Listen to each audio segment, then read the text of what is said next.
Over a month ago, I kissed coffee goodbye. Goodbye! Mwah. Not like that. Let's get started.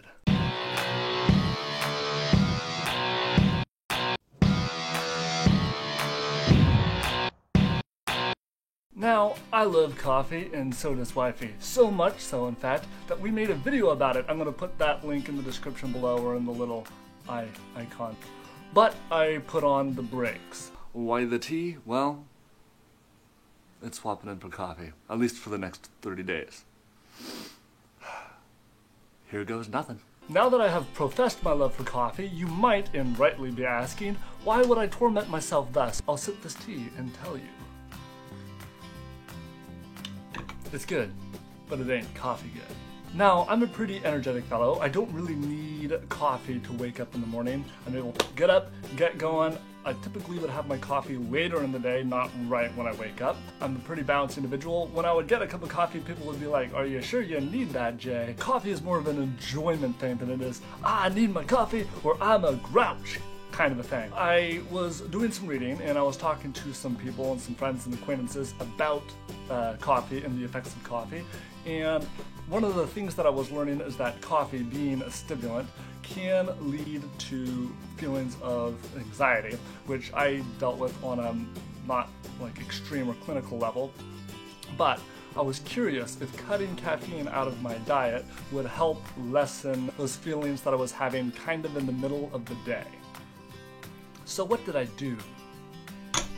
Well, I took notes of how I felt while I drank coffee for 4 weeks. With the advice of my sister Kara, I put a number system 1 through 5, 1 being the least amount of effect and 5 being the greatest amount of effect for 2 things, one being anxiety and the other one being negative self-talk. And those were the 2 things that I was wondering if caffeine was not causing but not helping either.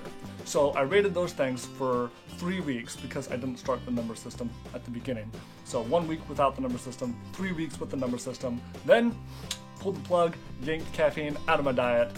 No coffee, no caffeinated tea. While I was off of caffeine, I rated myself on those same 2 metrics, 1 to 5 for anxiety and negative self-talk for another 4 weeks, although now it's been 5.5 weeks since I've had caffeine. What happened?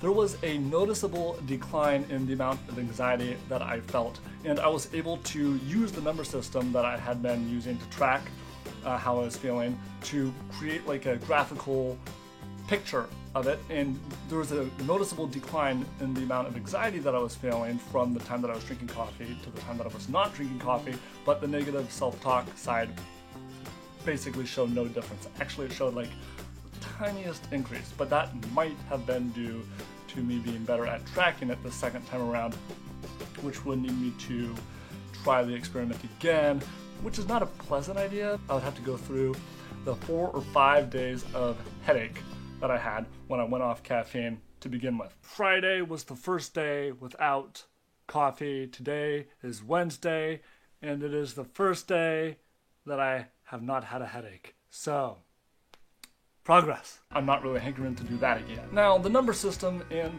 the graphs that I was able to create is not exactly a scientific measure, but it did allow me to come up with some visualization of what I was feeling from the time that I was drinking coffee to the time that I was not drinking coffee, and it kind of helped show the difference. Going forward, will I ever drink coffee again, or will I stick to the good old